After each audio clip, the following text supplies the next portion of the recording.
wabarakatuh. Selamat sore pemirsa TVRI Bengkulu. Apa kabar Anda? Kita tentu harapkan semua aktivitas berjalan dengan lancar hingga menjelang sore hari ini.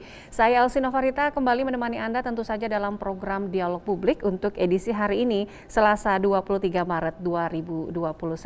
Selama 60 menit ke depan, seperti biasa kami akan menghadirkan tema-tema teraktual yang akan mengundang narasumber yang berkompeten di bidangnya, serta mengundang Anda untuk berbincang secara interaktif di line phone kami nantinya. Nah pemirsa, tema kita hari ini yakni seputar 100 hari kerja Gubernur dan Wakil Gubernur Bengkulu. Tentu saja kita masyarakat Provinsi Bengkulu menaruh banyak harapan terkait pembangunan, kondisi-kondisi yang perlu peningkatan secara kualitas maupun kuantitas di wilayah Provinsi Bengkulu. Dan baru saja terpilih kembali Gubernur didampingi dengan pasangan barunya. Nah seperti apa 100 hari kerja sejauh ini untuk Gubernur dan Wakil Gubernur Bengkulu. Anda nanti akan kami undang bergabung bersama kami di line phone 0736215541 0736215541. Untuk berbincang tentang tema kita sore hari ini sudah hadir dua narasumber di studio kami. Saya sapa terlebih dahulu. Ada Bapak Hamka Sabri selaku Sekda Provinsi Bengkulu. Selamat sore Pak Hamka. Selamat sore. Sehat ya Pak ya? Alhamdulillah sehat. Oke. Salam sehat untuk pemirsa TVRI. Amin. Semoga kita dalam keadaan sehat selalu dilindungi ya. Amin. Dari segala penyakit pun juga COVID-19 gitu ya. Bersama beliau hadir Bapak MC Surahman. Beliau adalah praktisi pemberdayaan masyarakat. Selamat sore Pak Sis. Selamat sore. Assalamualaikum warahmatullahi wabarakatuh. Waalaikumsalam warahmatullahi wabarakatuh. Sehat juga ya? Alhamdulillah. Sehat, semangat, kuat gitu ya. Oke, 100 hari kerja Gubernur dan Wakil Gubernur. Ada banyak harapan tentunya dari masyarakat. Sebelum pemilihan kembali pun juga harapan itu masih terus ada dan mudah-mudahan ini bisa tercapai sesegera mungkin. Dan biasanya selalu ditarget gitu ya, 100 hari kerja. Nah seperti apa gambarannya sejauh ini target itu? Karena kita juga masyarakat sudah mendengar ya visi dari pemimpin kita yang mengulang lagi begitu, mudah-mudahan keberhasilan juga begitu ya. Yakni tadi saya sempat ngobrol lagi, Bengkulu maju, sejahtera, hebat. Wah, harapannya luar biasa. Nah, seperti apa pencapaiannya sejauh 100 hari kerja Gubernur dan Wakil Gubernur? Paham Kak? Oke, jadi pertama Gubernur kita ini kan incumbent. Jadi meneruskan program-program yang telah dilakukan pada periode sebelumnya. Jadi kalau bahasa Pak Sis tadi, dia tidak start lagi, tetapi dia tinggal sudah gas. Enak ya Pak ya? Sudah ada pijakannya gitu ya? Jadi di dalam dia menyusun visinya, tadi telah disebutkan bahwa Bengkulu maju, sejahtera, Bengkulu maju, sejahtera dan hebat. Ya. Nah, jadi kalau maju itu berarti ada perubahan, ada pengakuan perubahan tahapan-tahapan. Kemudian sejahtera berarti adanya peningkatan. Ini harapan kita bersama. Kemudian Bengkulu hebat itu adanya penilaian menyatakan bahwa dia ini ada prestasi keberhasilan. Oke. Nah, jadi dari visi dia ini biasa di dalam pejabat politik yang baru terpilih, dia punya program skala prioritas. Skala prioritas, pasti. Jadi Pak Gubernur ini ada 18 skala 18 prioritas. Jadi dari 18 skala prioritas ini, karena dia incumbent, seyogyanya ini kan masih program Gubernur 2016-2021. Karena dia dilantik itu setelah APBD sudah disahkan, anggaran kita sudah disahkan oleh DPR. Nah, tetapi karena dia incumbent, ada beberapa program yang dirancang untuk ke depan itu sudah masuk, sudah terakomodir di situ. Nah, jadi kami selaku birokrasi ini langsung menyikapi visi Pak Gubernur. Kami adopsi visi ini, langsung kami laksanakan. Kami bentuk dalam suatu tim program melaksanakan program skala prioritas Gubernur dalam jangka waktu 100 hari. Namun tidak menyelesaikan, belum selesai. Nah, programnya sebenarnya di tahun 2022 itu baru murni program Gubernur terpilih.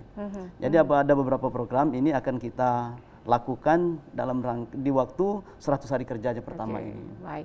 Ini kalau masyarakat, saya sebagai masyarakat Provinsi Bengkulu dari ujung ke ujung, kadang ke Benteng kemana gitu, lihat selalu ada info tentang bagaimana kemudian Gubernur pemerintahan ya begitu ya, menggolkan pajak misalnya gitu ya, pajak roda 2 gitu ya. Kalau bahasa masyarakat sih penghapusan gitu, tapi penjelasannya seperti apa nanti dan beberapa hal lainnya. Nah, apakah ini termasuk dalam capaian 100 hari Gubernur? Apa saja sebenarnya? Dari 18 pasti tentunya ada prioritas lagi. Nah, prioritas tadi apa Pak? Dan sejauh ini seperti apa Pak? Jadi untuk sementara ini sudah kita mulai dalam beberapa minggu ini start point kita sudah mulai, yaitu yang pertama gubernur melakukan kerjasama dengan PWI uji ya? kompetensi daripada wartawan. Karena ini merupakan titik sentral putarannya nanti. Karena wartawanlah, para teman-teman media lah nanti yang akan membicarakan, mengekspos dan sekaligus mengawasi jalannya pekerjaan dilakukan oleh Pak Gubernur dan Wakil Gubernur ini. Maka program prioritas pertama itu dilakukan oleh Pak Gubernur itu bersama PWI uji kompetensi. Jadi ini sudah dilakukan, termasuk program 100 hari. Lalu kemudian baru diikuti dengan program-program lainnya nantinya. Yang penting kita bicaranya dulu. Sebab tidak cukup dengan humasnya Pemprov, tidak cukup dengan ceritanya Gubernur, ceritanya Pak Sekda mungkin kan. Jadi kalau teman-teman kita dari pihak wartawan telah mengemas untuk kemajuan Bengkulu, itu lebih lagi, dia bisa bicara gaungnya keluar. Tidak hanya di internal kalangan provinsi saja. Jadi yang pertama tadi merangkul teman-teman wartawan gitu ya, karena wartawan ini dianggap sebagai sasaran potensial juga begitu ya, untuk kemudian mengembangkan atau mempromosikan, karena mereka punya kemampuan propaganda gitu ya, promosi gitu ya melalui medianya. Nah, dia bicaranya bisa sampai keluar, bisa kemana-mana di dalam gitu ya, maupun di luar dia bisa bicarakan itu Bengkulu. Jadi kalau teman-teman wartawan media memang betul-betul kompetensinya bagus kan, dia akan berbicara tentang bagaimana mengemas pembangunan Bengkulu. Bagaimana membahasakan program-program pembangunan Bengkulu sehingga nanti dari pihak di luar itu menarik untuk ke Bengkulu. Nah ini, yang penting itu bagaimana kita untuk menarik orang ke Bengkulu ya, untuk membantu kita. Baik, penghapusan pajak tadi masuk Pak, kemudian listrik ini termasuk nggak nih ya dalam 100 hari kerja? Termasuk. Jadi yang kedua berdasarkan hasil survei, hasil survei begitu kita lemparkan survei kepada masyarakat, apa sih program dari 18 ini yang sangat diharapkan oleh masyarakat? Pada saat ini itu muncullah bahwasanya ini pajak penghapusan pajak, pokok pajak dan tunggakan denda. Jadi ini perlu disikapi oleh Pak Gubernur. Di dalam program Pak Gubernur akan membebaskan nanti pajak kendaraan bermotor, tapi ada batasannya. Tidak seluruh kendaraan bermotor dibebaskan. Dia cc-nya cuma 1.500. Pokoknya motor yang dikendarai oleh para kira-kira menengah ke bawah lah. Kalau pakai cc misalnya 2.000 motor-motor gede itu tidak dibebaskan. Itu dia bayar sendiri saja. Belinya aja mampu gitu. Yang mampu misalnya dipakai oleh tukang gitu oleh tukang ojek, dipakai oleh petani kita ke kebun. Tapi artinya yang menunggak pajak itu banyak ya Pak ya? Banyak. Dari data ini masalah ketertiban jadi sorotan juga nih. Data kita itu kalau tidak salah itu 900 lebihan, 900.000 lebihan. Tadi ada data tapi saya nggak bisa rinci. Itu cuma 30% itu membayar pajak. 30%. 30%, apalagi sekarang COVID kan. Nah, jadi dengan program Pak Gubernur ini, karena hasil survei kita itu yang merupakan harapan rakyat, jadi Pak Gubernur dengan surat keputusannya membebaskan pokok pajak, kemudian kan membebaskan dendanya. Mau berapa tahun dia terlambat bayar pajak, monggo bayar. Bayar saja 1 tahun terakhir ini aja. Tidak usah pakai denda. Pokoknya tidak usah dibayar yang lalu-lalu itu, bayar aja setahun terakhir ini. Ini untuk menolong ke masyarakat kita, ya, menengah ke bawah ini. Rata-rata yang memakai motor 1.500, 150 cc ke bawah itu kan, ya tukang ojek. Pokoknya dipakailah untuk kita, masyarakat kita. Baik, ini listrik termasuk juga ya? Ya. Nanti kita bahas nanti. Saya ke Pak Sis Rahman terlebih dahulu. Ini kan tadi ada 18 prioritas dari pemerintahan di bawah pemerintahan daerah Bengkulu di bawah Gubernur dan Wakil Gubernur saat ini yang baru menjabat kembali untuk gubernurnya ya. Nah, 3 diantaranya tadi adalah merangkul wartawan, uji kompetensi, bagaimana kemudian untuk mendorong gitu ya teman-teman ini memiliki kompetensi yang baik dan pada akhirnya mereka juga akan membantu mempromosikan Bengkulu. Kemudian tadi juga penghapusan pokok pajak dan denda, dan satu lagi tadi listrik. Ini prioritas, 3 prioritas di antara 18 prioritas lainnya. Bagaimana menurut pandangan Pak Sis terkait 3 prioritas itu, terkait capaiannya dan juga terkait urgensinya begitu bagi pemerintahan Provinsi Bengkulu. Apakah 3 prioritas tersebut cukup pas atau sebenarnya masih ada sih yang lebih genting lagi gitu menurut Pak Sis? Silakan. Jadi terima kasih. Jadi sebelum saya jawab dari 3 hal yang menjadi dasar yang disampaikan Pak Sekda tadi, sebagai praktisi pedana saya ingin memahami dalam konteks bagaimana 100 hari program gubernur terpilih ini. Jadi ada 2 hal yang perlu kita amati dalam perspektif. Pertama itu perspektif program kerja rencana program, yang kedua perspektif rencana aksinya. Jadi rencana program ini dituangkan dalam visi misi yang pada saat masa kampanye tersebut dituangkan dokumen APBD dan draft APBD-nya, lalu diimplementasikan. Yang kedua adalah rencana aksi, artinya sampai sejauh mana visi misi yang dilakukan oleh gubernur dan wakil gubernur terpilih itu diimplementasikan untuk keinginan daripada rakyat kita, artinya sejauh mana itu. Nah, dari dua hal itu saya melihat begini, khusus untuk bagi gubernur dan wakil gubernur saya pikir ini kalau saya agak sedikit berseberangan, mungkin tidak perlu yang namanya 100 hari kerja lagi. Ibarat masuk dalam sebuah hutan, lembah, ini kan dia sudah tahu ada ular, ada binatang, hewan segala macam, sudah tahu betul nih. Lain halnya kalau bukan gubernur terpilih, ini bukan petahana loh. Oke, kalau gubernur petahana dia sudah tahu bagaimana sepak terjang lakukan. Artinya sekarang, ibarat kita menggunakan gas kendaraan, ini persendinya bukan persending 1, 2 lagi, dia ini persending 4 ini. Jadi sudah tahu apa menjadi kelemahan, apalagi disampaikan Pak Sekda tadi bahwa ada program-program yang tertunda yang sekarang ini harus dilakukan, dibangunkan kembali dalam rangka program, apalagi sekarang kan bukan 5 tahun priorisasi ini kan, tidak nyampe 5 tahun. Artinya ini ada semacam kebut bagaimana program yang menjadi visi ini. Nah, bagi kita masyarakat Bengkulu dan orang-orang kita ini intinya tidak begitu banyak bahwa apa yang mereka rasakan, dinikmati, yang menjadi tersentuh batiniahnya, itu yang menjadi sebuah keinginan harapan yang begitu tinggi oleh terhadap gubernur terpilih. Kalau untuk 100 hari kerja tadi. Kemudian berkaitan dengan apa yang tidak menjadi prioritas, saya pikir bagi masyarakat kita Bengkulu ini, ketika mereka prasarana infrastruktur yang dirasakan bermanfaat bagi mereka, bagaimana tanda buah sawit, lahan pertanian bisa dilakukan segala macam. Dan saya baca itu 18 program itu ada yang namanya stabilisasi harga perkebunan, sawit segala macam, listrik murah dan segala macam.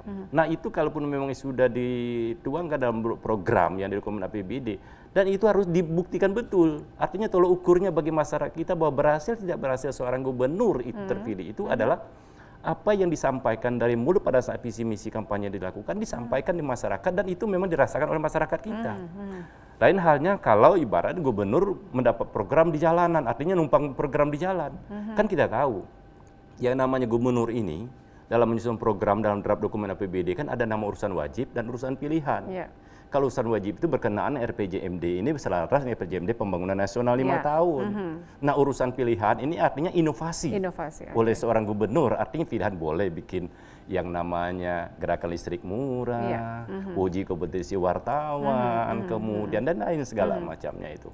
Nah, ini tidak boleh melenceng dari program visi misi itu. Artinya apa?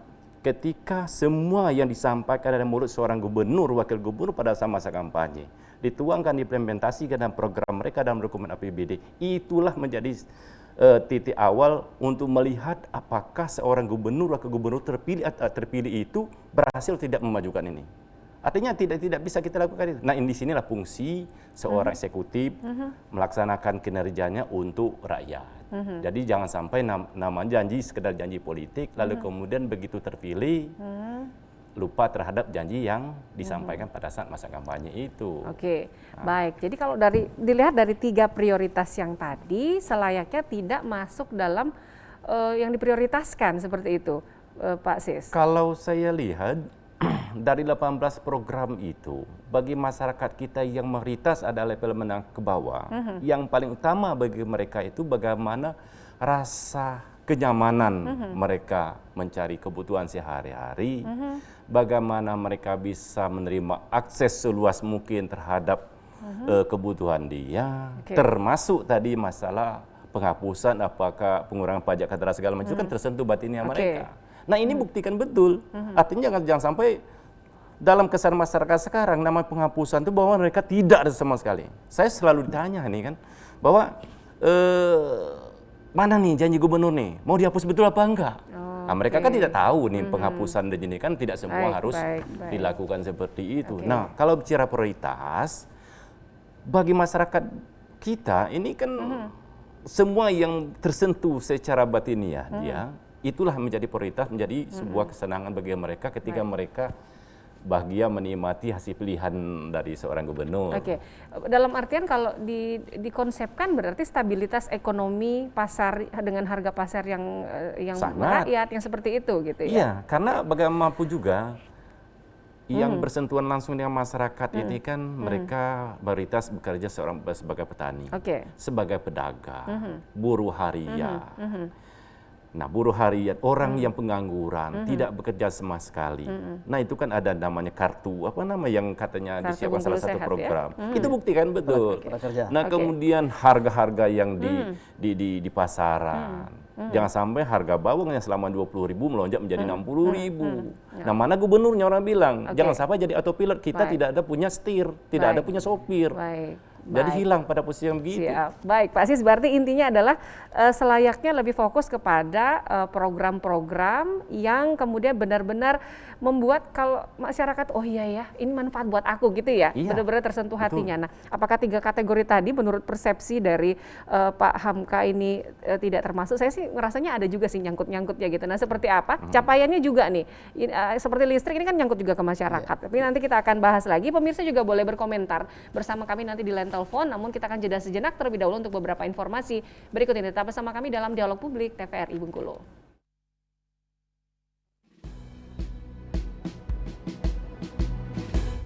Jalani hari dengan 3 wajib, wajib iman, wajib aman, wajib imun.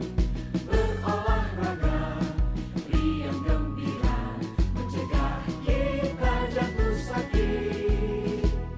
Makanan bergizi tiap hari, tidur cukup itu pasti.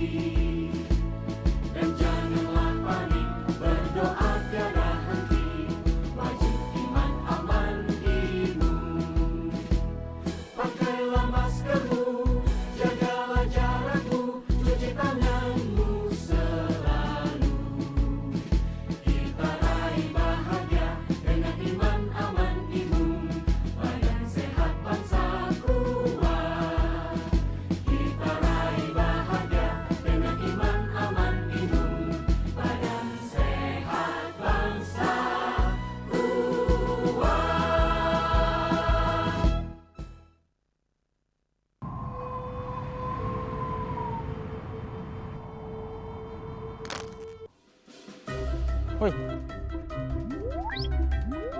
Woi, di sana segalanya. Dak usahlah ngambil sampah tu. Lah tugas pemerintah kita membersihkan sampah tu. Woi sana, sampah di Bengkulu banyak. Kalau bukan kita, siapa lagi? Iya, Dek. Betul tuh, Deng. Dah lah.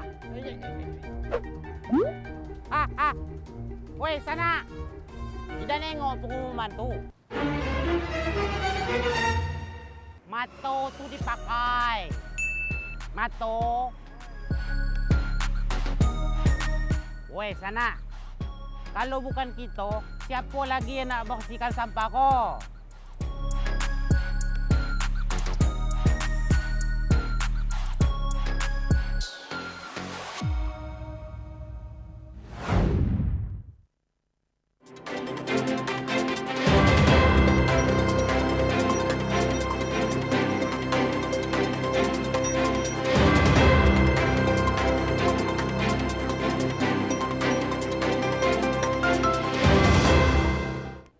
Anda masih bergabung bersama kami dalam Dialog Publik TVRI Bengkulu. Tema kita masih seputar 100 hari kerja Gubernur dan Wakil Gubernur Bengkulu. Line phone kami buka bagi Anda yang ingin bergabung di line phone 0736211541, 0736211541. Kita berbincang dengan 2 narasumber kita di sini, Sekda Provinsi Bengkulu Pak Hamka Sabri, kemudian juga praktisi pemberdayaan masyarakat Pak M. Sis Rahman. Saya ke Pak Hamka. Jadi tadi kritikannya mungkin kalau dari Pak Sis ini harusnya lebih ke program-program yang benar-benar mengena yang paling dekat dengan yang dirasakan oleh masyarakat. Kalau sekarang kan kalau berbicara harga naik ya gitu ya Pak ya. Iya. Kemudian masyarakat cemas gitu kan ya, sehingga ya susah, serba susah gitu. Apalagi yang ibu-ibu nih ya ngomongin cabai lah, ayam nggak turun-turun gitu. Saya ngerasain karena ibu-ibu juga. Nah hal-hal seperti itu menurut beliau kalau yang 3 tadi ini sebenarnya udah dari kemarin-kemarin gitu ya program itu. Jadi tidak perlu menjadi sorotan juga ataupun prioritas utama dari 18 program yang ada. Ini seperti apa Pak Hamka? Mungkin bisa kita jelaskan, kita beberkan juga mungkin capaiannya untuk tadi yang listrik terutama kita belum bahas ya. Iya. Nah ini seperti apa Pak Hamka, silakan. Oke, jadi program 100 hari ini kita mengambil yang kira-kira betul tadi apa kata Pak Sis, dia betul-betul mengena kepada masyarakat, menyasar betul-betul yang dirasakan oleh masyarakat pada saat ya. ini. Jadi kalau kita lihat dari hasil survei kita, itu pembayaran pokok pajak dan kendaraan bermotor itu paling tinggi, dia boleh dikatakan zaman COVID tidak mampu. Tidak mampu, Tidak ya kan mampu. memang Maka ini kondisi harus ya saat dibantu itu. oleh pemerintah. Iya, Pemerintah oke. hadir dalam ketidakmampuan ini, pemerintah hadir. Dan juga dasar kita melakukan survei juga, survei kira-kira apa yang sangat dibutuhkan oleh masyarakat dalam rangka memulihkan perekonomian ini. Namun belum ini mengatasi seluruh persoalan. Walaupun tadi mungkin seperti yang disebutkan oleh Pak Sis tadi bahwa masyarakat mikirnya udah gratis-gratis benar gitu ya Pak, gitu ya Pak ya. Betul. Nanti, Oke. tapi program Pak Gubernur 2016-2021 tetap jalan ini. Oke. Ada beberapa program berkesinambungan tetap jalan kita, tetap jalan. Nah lalu kemudian juga dibutuhkan masyarakat juga yang tidak mampu memasang listrik. Dia tidak mampu memasang listrik. Oke, yang tidak mampu masang listrik. Memasang listrik. Kita tahan Jadi, dulu. oke. Mungkin ini masyarakat yang ingin komentar juga. Kita sapa dulu. Halo, selamat sore. Sudah terhubung dengan TVRI Bengkulu? Halo. Dengan Bapak atau Ibu siapa di mana? Silakan, sudah terhubung dengan TVRI Bengkulu. Halo. Ini Pak Herman ya. Pak siapa Pak? Pak Herman. Pak Herman di mana Pak? Ya, di Pagar Dewa. Di Pagar Pak Dewa. Herman Karmoni, Pagar Dewa. Ya siap, Pak Herman. Silakan Pak Herman. Halo, silakan Pak Herman. Ini nih Pak Sabri dan yang Pak setelah Sis. itu yang perlu kami tanyakan itu programnya Pak Gubernur itu sangat bagus sekali. Gimana? Bapak? Nah, sekarang ya apa yang diprogramkan waktu dulu tolong dijalankan dengan baik. Oke. Tolong dijalankan. Nah, jadi yang perlu itu masalah listrik itu kalau bisa itu yang daya 450 itu jangan gratis, paling tidak setengah bayar gitu dalam keadaan ekonomi sekarang. Jangan gratis. Iya. Setengah bayar gitu Pak? 50 itu Oh, gitu. gratis setengah bayar. Ya, Kan kalau gratis alhamdulillah ya. Oh gitu. Jangan gratis, setengah Terima bayar. kasih, Bu, ya. Oke, terima kasih. Ya. Oh baik. Jadi sih sebenarnya harapannya gratisnya benar-benar gratis gitu ya Pak ya? Enggak setengah bayar. Soalnya tadi awalnya bilang jangan gratis, setengah bayar. Tapi kalau gratis alhamdulillah. Gitu kan ya? Berarti Kayak gini. harapannya masih terhubung ini? Enggak? Sudah ya? Oke. Jadi programnya bagus, harap dijalankan dengan baik. Maksudnya jangan sampai jalan di tempat atau kemudian tidak 100% tercapai, maksudnya gitu ya. Nah ini harapan dari masyarakat. Berarti ini salah satu contoh bahwa listrik ini termasuk yang mengena ke masyarakat gitu. Paham Kak? Kita respon juga sekaligus juga tadi kita memang bahas mengenai listrik gratis bagi yang tidak mampu. Silakan Pak. Jadi pertama terima kasih dengan Pak Herman, yang Pagar telah mendukung program Bapak Gubernur terpilih kita. Karena program ini tidak akan jalan tanpa didukung sepenuhnya oleh masyarakat. Apapun baiknya, bagusnya program yang dilaksanakan oleh pemerintah, tanpa ada dukungan dari masyarakat dan teman-teman kita dari pihak swasta, mungkin ini tidak akan terjadi. Ini kunci pilar pemerintahan yang baik itu. Jadi masyarakatnya mendukung, teman-teman dari swasta mendukung, ya pemerintahnya saja amanah gitu Pak Herman kan. Jadi kami mungkin dari segi birokrasi Pak Herman tidak akan menyanyiakan program ini. Kami akan tindak lanjuti dengan serius karena motor penggeraknya ini ada di birokrasi nantinya. Makanya kami akan memulai program ini dengan mengadopsi program mulai di 2021 ini. Nanti program betul-betul program gubernur terpilih itu ada di 2022 nanti 2022, 23 dan 2024. Karena itu mulai dari nol penyusunan anggaran dan lain-lain. Untuk yang listrik ini terutama. Nah kemudian untuk listrik gratis ini dari tahun yang lalu ini sudah kita anggarkan untuk pemasangan listrik gratis bagi yang tidak Pemasangan mampu. listrik Pemasangan gratis. listrik gratis. Oke. Jadi tetapi dikarenakan pada waktu itu COVID, maka pemerintah daerah menentukan sikap. Coba memanggil teman-teman dari pihak pengusaha. Dari pengusaha perkebunan, pertambangan, dan lain-lain. Coba CSR-nya waktu itu Pak Gubernur minta alihkan dulu, bantu dulu masyarakat yang tidak mempunyai listrik. Walaupun program pemerintah ada, tapi tidak mencukupi keseluruhan. Nah ini terpadulah program ini, sehingga mulai kemarin sudah kita start. Kemarin di KAUR pemasangan listrik gratis dan tidak ada pungutan biaya apapun. Jadi langsung on. Dari pemasangannya langsung Pak Gubernur kemarin dari teman-teman PLN memasangkan itu, disaksikan Pak Gubernur langsung. Ini listriknya yang 450. 450, ya 450. Jadi betul-betul ini ya selama ini masyarakat kita tidak punya penerangan, jadi sangat terbantu dengan listrik, pemasangan listrik gratis. Kita terima dulu lagi, ada suara juga yang ingin bergabung bersama kita hari ini. Selamat sore. Halo, Assalamualaikum. Waalaikumsalam warahmatullahi wabarakatuh. Dengan Bapak siapa di mana Pak? Dari Rawamakmur, Duljang. Mohon maaf? Dari Rawamakmur, Namanya? Duljang. Duljang. Iya. Oke, silakan Pak Duljang. Asli Rejang. Oh gitu, ya Dul asli Rejang. Silakan Pak Dul. Oke. Ini saya setengah setuju dengan yang programnya 100 hari. Cuman ada pertanyaan besar untuk Pak Sekda dan pemberdayaan masyarakat Pak Sis. Ya. Masalahnya gini Pak ya, ada jembatan layang yang di Nakau. Saya pernah lewat ke situ, tapi maksud saya sampai kapan bakal selesai? Atau masuk program 100 hari atau tidak? Jembatan layang di Nakau. Iya, jembatan Nakau. Yang lewat ada tol itu? Ya, yang takutnya tol selesai, jembatan layang tidak selesai sampai periode Bapak mimpin.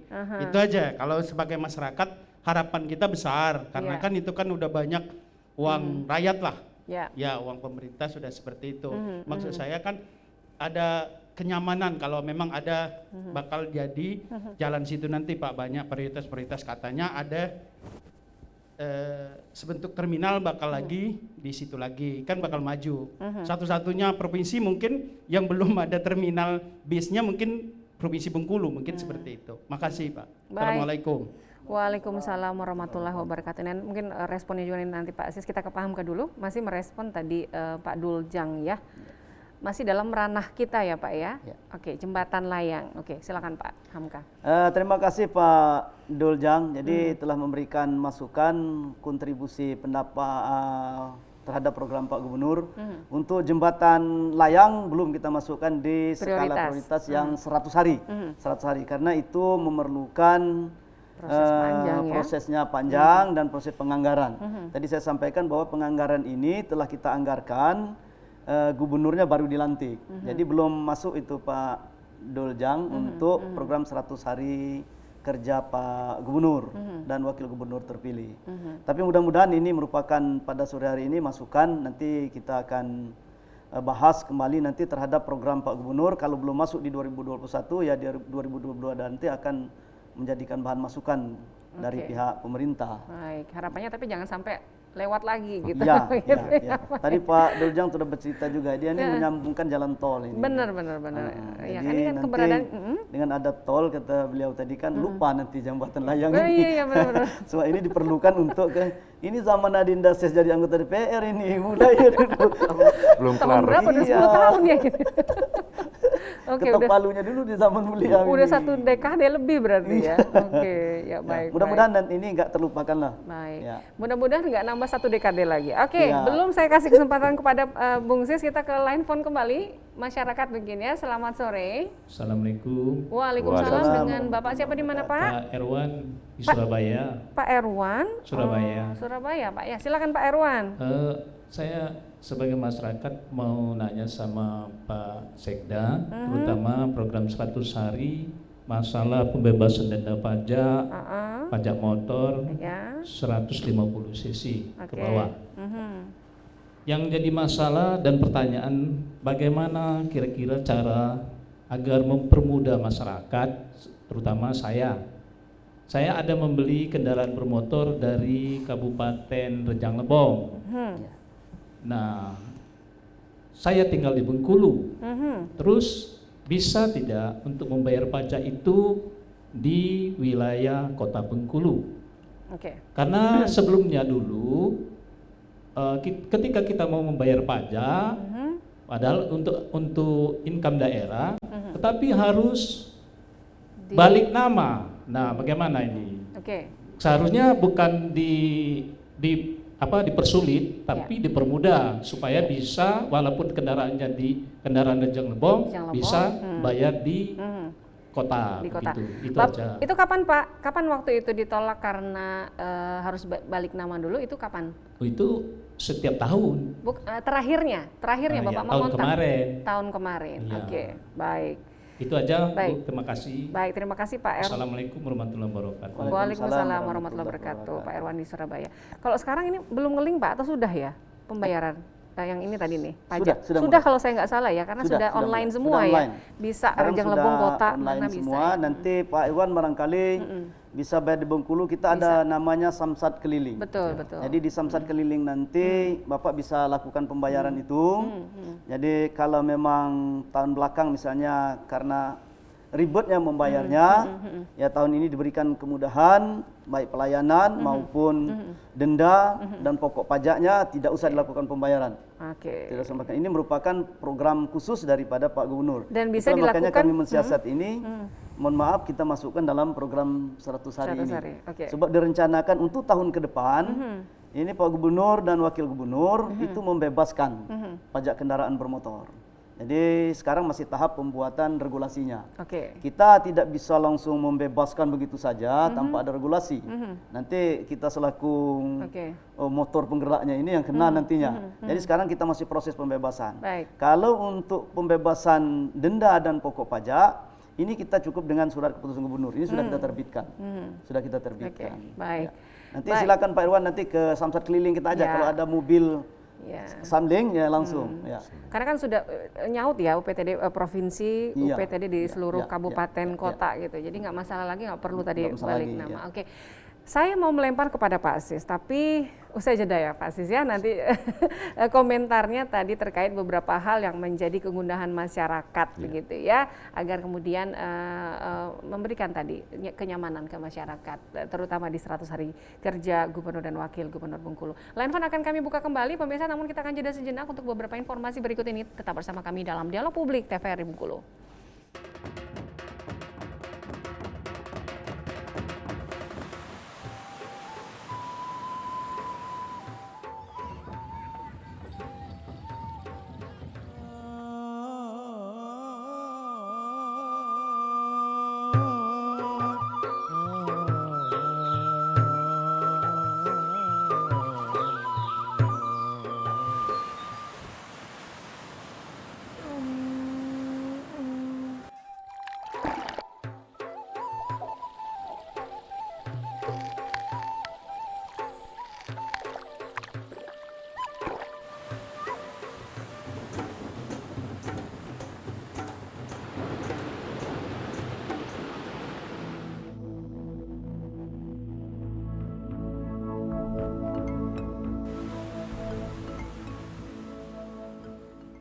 Ingat, lakukan 6M untuk melindungi diri kita, keluarga kita dari penyebaran COVID-19.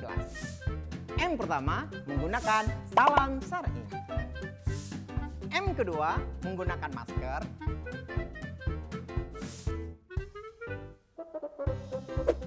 M ketiga, mencuci tangan dengan sabun.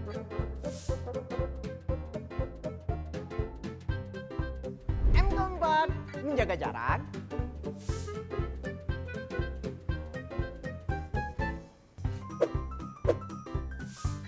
M kelima, menggunakan hand sanitizer. M keenam, mandi jika pulang dari aktivitas di luar rumah.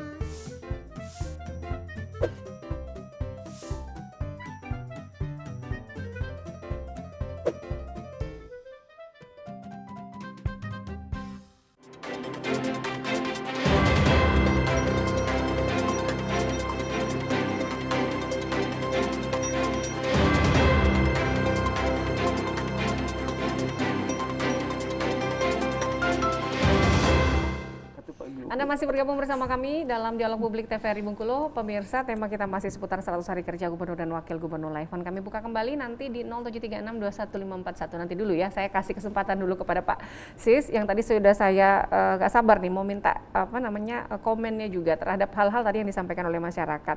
Ternyata kalau di sini kelihatannya memang masyarakat antusias sekali dengan beberapa program, terutama yang pajak dan listrik gitu ya. Kalau yang tadi yang wartawan belum ada juga nih. Nanti kita tunggu, mana tahu ada teman-teman wartawan juga di sini nanti ya.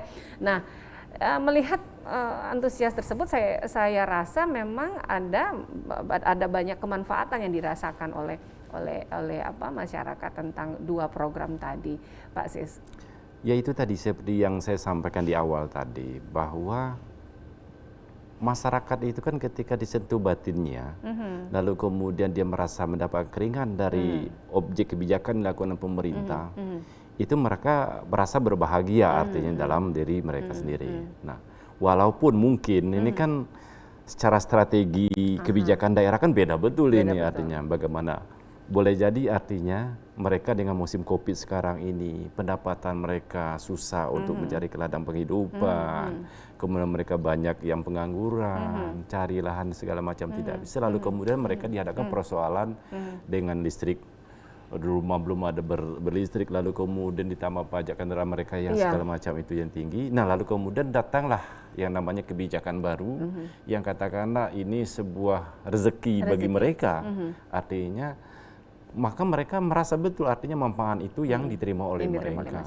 Nah, makanya dalam proses seperti ini apa disampaikan oleh Bapak tadi, artinya itulah keluhan, itulah rintihan, itulah yang suasana kebatinan yang dimiliki oleh masyarakat kita, bahwa selagi program-program yang dilakukan pemerintah daerah itu memang menyentuh dari bagi masyarakat, bagi mereka tahu oke saja, itu yang lebih baik, lebih menarik bagi mereka. Itu dia. Oke. Pas, sudah cukup pas gitu. Tapi kira-kira program apa sih sebenarnya yang belum tersentuh oleh pemerintah daerah, pemerintah Provinsi Bengkulu dalam 100 hari kerja gubernur saat ini? Yang selayaknya ini loh yang juga harus digolkan di 100 hari kerja ini gitu. Walaupun PR-nya juga masih banyak. Kalau tadi ngomongin soal jalan, saya jadi ingat nih ada beberapa jalan lintas. Kalau jalan lintas daerah Benteng itu masuk ini nggak sih Pak? Jalan-jalan provinsi ya atau jalan nasional? Yang mana dulu? Yang dekat ini. Dari Bengkulu ke Curup? Bukan, dari Bengkulu ke daerah wilayah kantor gubernur tuh. Di situ kan ada tuh beberapa. Bupati. Oh iya. Itu kan ada beberapa jalan rusak. Nanti kita bahas juga. Tapi saya ke Pak Sis juga tadi untuk program sebenarnya masih ada nih yang belum tersentuh nih, yang selayaknya udah digolkan ya, di awal. sebenarnya dalam 100 hari kerja dari Pak Gubernur ini itu masuk dalam sarana pendukung infrastruktur jalan tadi.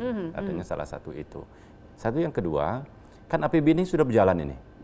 Artinya ketika gubernur terpilih, APBD sudah berjalan. Artinya program yang sebelum beliau masuk kepada periode kedua ini kan sudah berjalan. Nah, pertanyaan saya berikut, apakah dalam APBD berjalan itu sarana pendukung seperti perasaan jalan yang tadi jalan berlubang, terbengkalai dan termampang segala sudah tersentuh atau sudah dilaksanakan atau belum?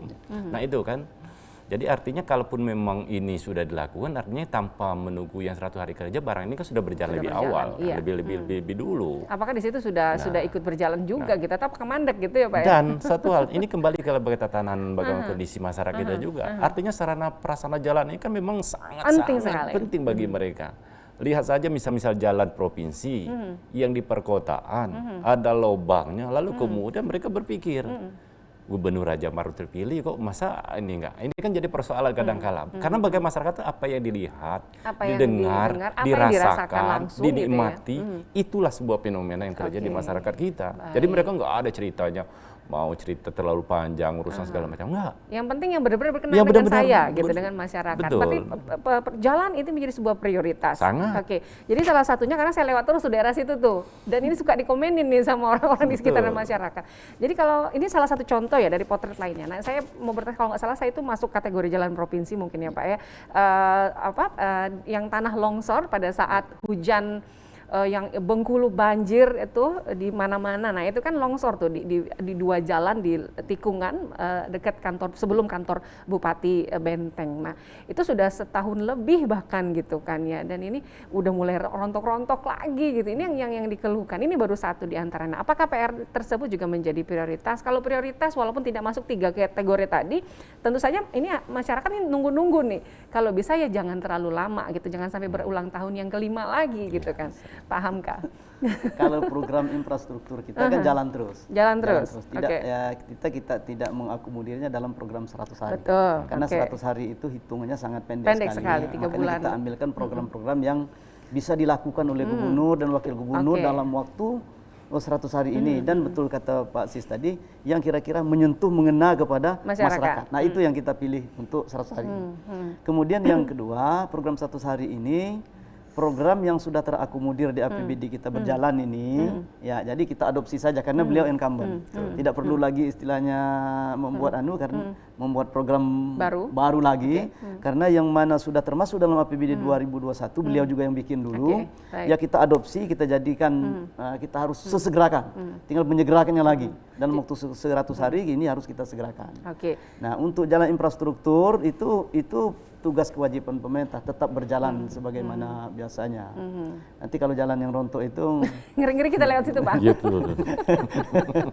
Saya juga lewat situ kok. Iya benar. Belum dibuat, belum dianu ya? Belum. Hanya jadi ini ya kan karena kalau ngomongin masalah jalan kan ini selalu masyarakat mengeluh. Kadang-kadang kalau mereka udah kesel gitu ditaruhlah pohon, pisang dan sebagainya gitu. Karena kan juga memakan korban. Nah sebenarnya kalau melihat program Pak Gubernur 2016-2021, sebenarnya jalan itu sudah 80% sampai 80% lebih itu selesai. Sudah selesai. Tapi di tahun yang lalu pemerintah daerah itu tidak bisa berbuat apa-apa karena COVID tadi kan. Jadi seluruh program fisik kita pada waktu itu habis sudah. Habis, nggak bisa dilaksanakan. Jadi diarahkan ke penanganan COVID. Penanganan COVID. Nah, sebenarnya bukan hanya penanganan COVID, sumber pendapatan itu sendiri tidak berkurang. Tidak ada, berkurang, sangat berkurang. Gitu kalau ya, kita lihat dari realisasi penanganan COVID kita tidak begitu besar kan. Tapi pendapatan itu semuanya terhentikan. Nggak ada yang masuk. Semua pada berhenti ya? Iya, pada berhenti. Pendapatan berhenti, pajak berhenti. Nah, contoh kita lihat motor kan, motor itu cuman 30% yang itu. Kita tidak bisa mempertanyakan banyak ini kan. Memang kondisi ekonomi kita seperti itu memang. Kondisi masyarakat kita seperti itu. Maka dalam 100 hari ini kita coba. Kita coba ya Pak ya. Kita coba juga terima di line telepon. Halo, selamat sore. Selamat sore. Iya, dengan Bapak siapa di mana Pak? Dengan Bapak Ilahi di Rawamakmur. Ilahi? Iya Mbak. Di Rawamakmur, silakan. Jadi begini Mbak, saya pernah mengenai pajak motor. Kan saya pernah juga beli motor second seperti itu di luar kota Bengkulu.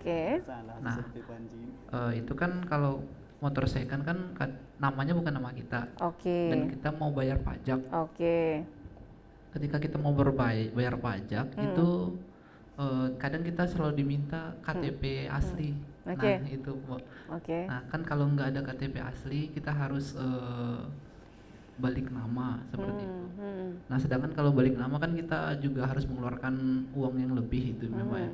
Apakah untuk kedepannya itu dalam program 100 hari ini ada solusi juga mengenai hal tersebut? Baik. Sudah Pak Ilahi? Ada lagi? Saya rasa sudah cukup Mbak. Nanti mau dengar dulu penjelasan dari bapak-bapak sekalian. Terima kasih. Baik, terima kasih. Ini sebelum saya lupa, nanti saya mau nanya tentang program-program stabilisasi ekonomi lainnya selain tadi pengurangan pajak dan apa listrik tadi ya. Tapi kita respon dulu Pak yang disampaikan oleh Pak Ilahi. Harus ada KTP asli. Apakah seperti apa sih sekarang biar lebih mempermudah barangkali seperti itu kan ini banyak sekali dialami ya. Jadi begini, kalau lokusnya ini adalah Provinsi Bengkulu. Jadi kalau memang ternyata motornya ini misalnya dari Sumatera Selatan, memang persyaratan ditentukan. Jadi kekhawatiran kita nanti bukan kita mempersulit itu kan, tapi mohon maaf motornya ini harus jelas kalau datang dari luar daerah. Misalnya dari Palembang, dari Lampung, Kalau yang dari luar Jambi, daerah. ya dari luar Oke, daerah. siap. Jadi kita harus masih mengenakan persyaratan-persyaratan tertentu. Hanya pembuktian legalitas formal daripada kendaraan ini sendiri. Kendaraan ini datangnya sih dari gimana caranya datangnya ini? Apakah memang dibeli? Ya kalau ada di samping jual belinya ada KTP orang membelinya. So kepemilikannya. Sebab kita ini hanya memberikan kebebasan ini ada di wilayah kerja Provinsi Bengkulu. Di luar itu kita harus tetap melakukan persyaratan karena itu bukan kewenangan ranahnya Bengkulu. Toh pajaknya juga nanti akan kembali ke tempat lain tempat gitu ya. lain dan asal itu. Jadi untuk persyaratan kalau pajak tersebut masih dalam lingkup Provinsi Bengkulu, entah itu Kabupaten Rejang Lebong di kota bayarnya nggak masalah ya Pak ya. Di wilayah administratif Provinsi Bengkulu. KTP pembeli nggak masalah, yang punya sekarang nggak masalah begitu. Tapi kalau kondisinya kendaraan itu dari luar Provinsi Bengkulu, maka memang harus tetap mengikuti prasyarat tadi, harus balik nama. Seperti itu ya Pak ya, ini demi kemaslahatan bersama. Oke, saya kembali ke Pak Sis. Ini apa yang saya sampaikan tadi kan pengurangan pajak, pemotongan penghapusan pajak untuk pokok dan tunggakannya, kemudian juga listrik ya. Sebenarnya ada tidak mungkin stereotip begitu program 100 hari kinerja yang layak kita adopsi di Bengkulu, di Provinsi Bengkulu, yang fokusnya tadi karena kita masa COVID, ekonomi serba susah, pemerintah juga susah, masyarakatnya apalagi. Bentuk program apa yang kemudian sifatnya mungkin menstimuli gitu kebangkitan ekonomi di 100 hari kerja ini, yang bisa diadopsi, mungkin ada contoh-contohnya barangkali Pak Sis. Sebenarnya paling sederhana dan rasional dan masuk akal mungkin program yang bisa ditubuh kembangkan zaman COVID sekarang ini bagi pemerintah daerah Provinsi Bengkulu. Jawab saja program nasional yang program Jokowi. Pola pendekatan padat karya yang dibangun. Artinya bukan padat modal. Artinya kalau kita bicara padat karya, mereka bekerja bersama-sama masyarakat. Artinya mereka porsinya lebih besar, ibarat mereka yang dikasihkan gaji atau honornya mereka tiap harinya, gajian per minggu, mereka bekerja buat sharing dan segala macam. Jadi bukan padat modal seperti yang dilakukan dengan sistem lelang segala macam itu. Nggak pakai lelang, tapi serahkan ke masyarakat. Dan itu program nasional loh. Itu program nasional dari Jokowi diperintahkan kepada Kementerian PU. Nah sekarang persoalannya apakah pemerintah Provinsi Bengkulu menjawab tidak persoalannya itu. Nah, kalaupun itu pola apalagi sekarang ini menjelang puasa, COVID, pekerjaan tidak ada. Kalau memang ada pola padat karya, mereka bekerja bersama-sama segala macam, mereka dikasih upah dan segala macam, itu sangat menarik sekali bagi mereka. Dari mereka untuk mereka gitu kan ya, baik. Iya, artinya jangan terpikir bahwa semua infrastruktur yang dilakukan itu harus menggunakan padat modal, artinya dengan proses lelang dan segala macam. Bagaimana dipilih? Kan pemerintah sudah pintar-pintar itu bagaimana memisah-misah, artinya dari anggaran proyek misalnya 100 juta, jangan dibikin proyeknya dilelang atau dengan para pemborong segala macam, diberikan aja. Itu kan strategi. Kalau di wilayah itu yang paling menarik. Contoh wilayah provinsi lain di mana mungkin yang bisa jadi contohnya Pak Sis? Ya sebenarnya ini sudah dilanjutkan, sudah dilakukan oleh beberapa daerah dan termasuk di Provinsi Bengkulu saya juga termasuk kebetulan tim BKM juga. Saya tahu persis bahwa sudah ada sekarang sudah mulai, baru rencana ini. Tapi persoalan kemudian seberapa jauh tingkatnya tersentuhnya masyarakat kita belum tahu nih apakah. Yang saya tahu, yang saya pahami, yang sudah baru datang di Bengkulu ini pada karya ini baru wilayah perkotaan. Wilayah perkotaan yang pernah mereka tersentuh dengan proyek P2KP, kemiskinan perkotaan. Nah, saya tidak tahu apakah ini juga tersentuh kepada rakyat kita yang masyarakat yang notabene di pedesaan yang di kabupaten-kabupaten itu. Nah, kalau seandainya program nasional ini dijawab dengan pola padat karya, mereka yang nganggur, sawit tidak panen, harganya murah dan segala macam, lalu mereka disentuh begini. Ini sangat menarik, langkah strategis sekali. Baik, nanti kita respon ya Pak Hamka ya, seperti apa kemudian padat karya memanfaatkan kinerja masyarakat, kebahagiaannya akhirnya ke masyarakat juga. Kita akan jeda sejenak untuk beberapa informasi berikut ini, tak terasa satu segmen lagi. Tetap bersama kami di Dialog Publik TVRI Bengkulu.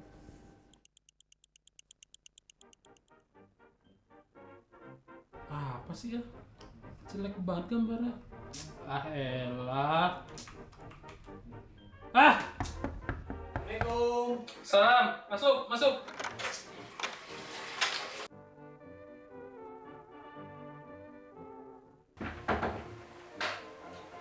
Ada apa? Lihat tuh. Ya elah, hari gini masih pakai TV analog.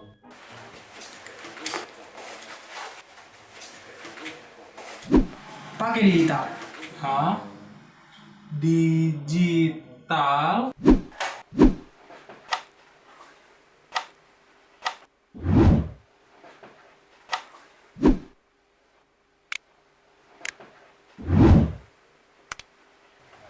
Nah, gimana? Bagus kan gambarnya? Oh, jadi ini digital.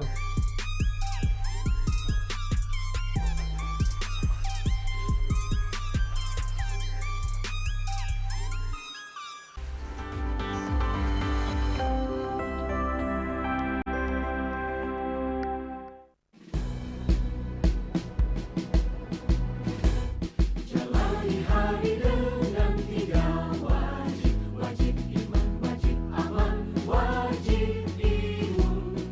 Berolahraga, riang gembira, mencegah kita jatuh sakit.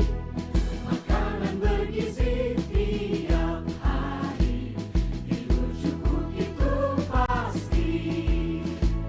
Dan janganlah panik, berdoa tiada henti. Wajib iman, aman, imun.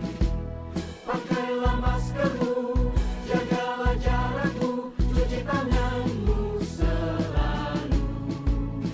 Kita raih bahagia dengan iman, aman, imun. Badan sehat, bangsa kuat. Kita raih bahagia dengan iman, aman, imun. Badan sehat, bangsa kuat.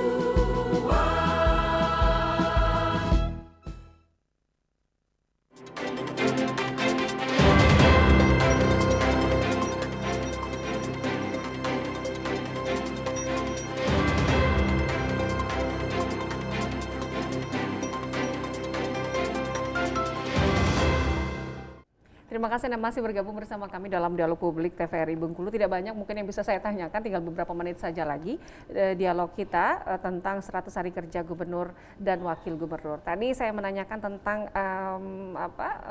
goal-goal program apa yang sebenarnya tampaknya belum disentuh gitu, yang sebenarnya sangat diperlukan oleh masyarakat. Karena kan tadi kan sifatnya mempermudah saja tetapi tidak menstimulasi. Nah, apakah memang belum ada atau seperti apa? Mungkin dijawab oleh Pak Hamka, karena kita tadi baru dari 18 baru kita bahas 3 ya Pak ya. Boleh dijawab Pak Hamka, silakan.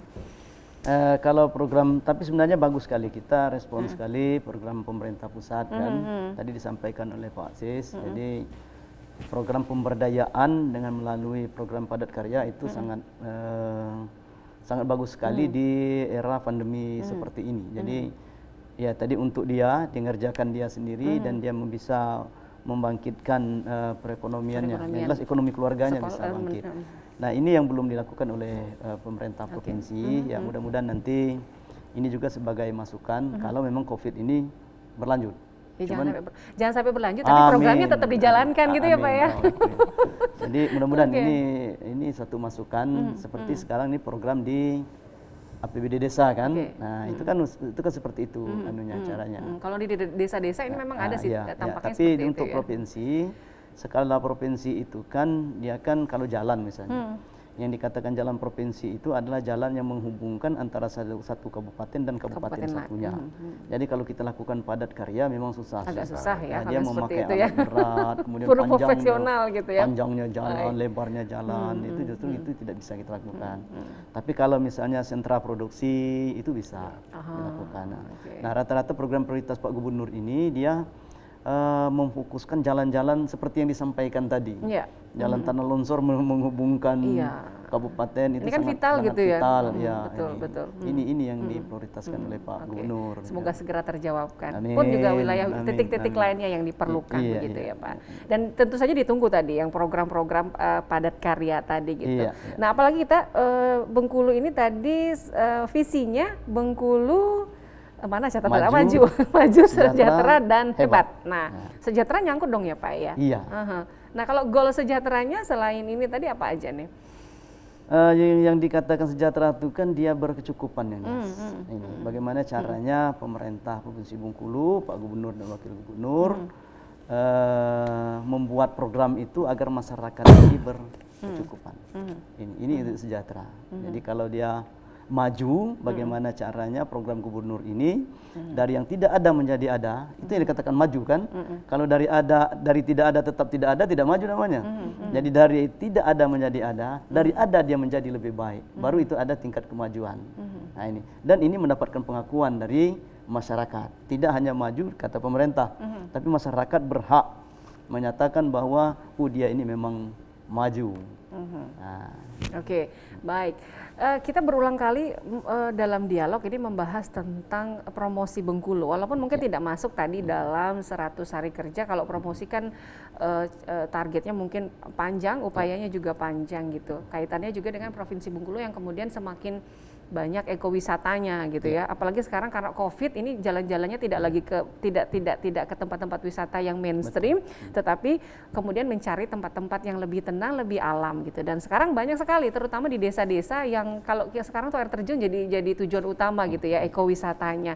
Nah, untuk di 18 program prioritas tadi Pak, apakah ada gitu masuk untuk pengembangan ekowisata tadi? Karena mengingat ini banyak sekali tempat-tempat wisata yang kemudian ini sering jadi sorotan juga, dibangun entah itu mandiri kemudian dibantu oleh pemerintah, tetapi habis itu sudah gitu, entah itu karena kurang perawatannya, saya juga nggak tahu nih nanti, atau kemudian memang perencanaan kedepannya yang mungkin belum maksimal. Nah di 18 prioritas itu adakah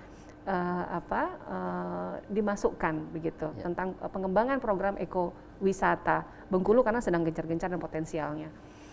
Kita pariwisata ini kan kita ada klasifikasi pembagiannya. Jadi khusus untuk provinsi itu bagaimana mengakomodir pariwisata di kabupaten kota ini menjadikan sebuah event besar, event nasional. Itu tugas provinsi.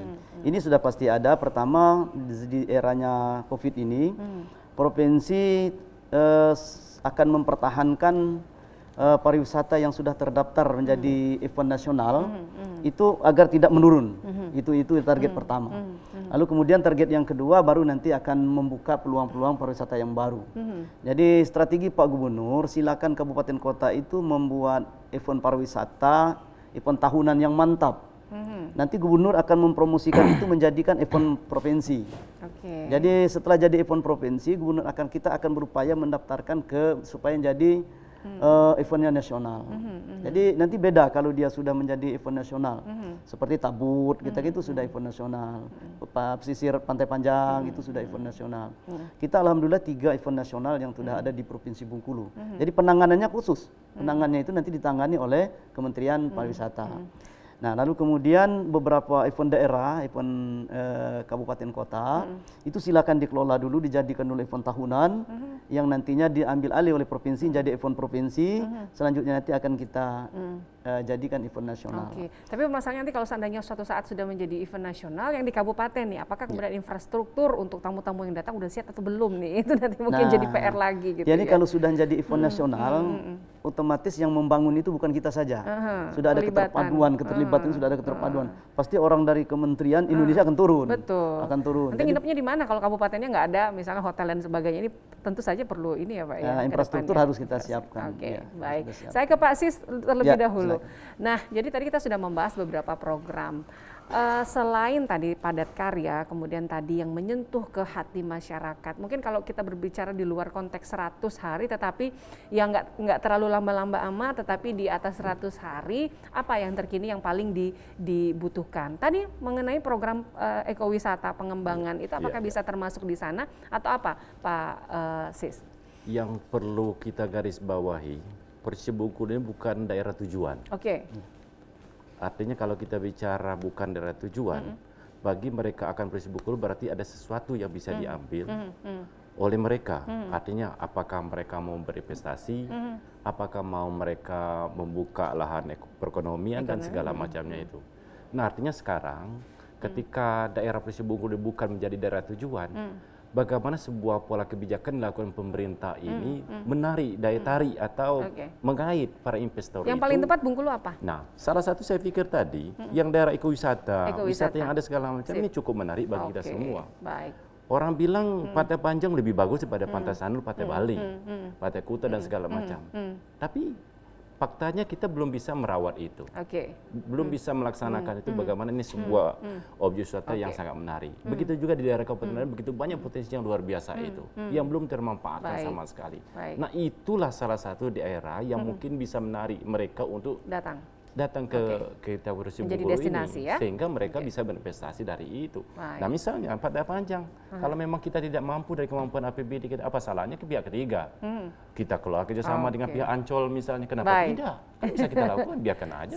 Yang penting itu menarik kan gitu. Berarti perlu pengagendaan program-program fokus pemeliharaan juga inovasi yang ditumbang oleh pemerintah provinsi ini, yang menjadi urusan pilihan, menjadi sebuah ikon yang bisa dijual di luar. Baik, berarti inovasi strategi bagaimana kemudian ekowisata ini menjadi program utama unggulan, perlu bahasan dalam dialog publik selanjutnya begitu ya Pak ya.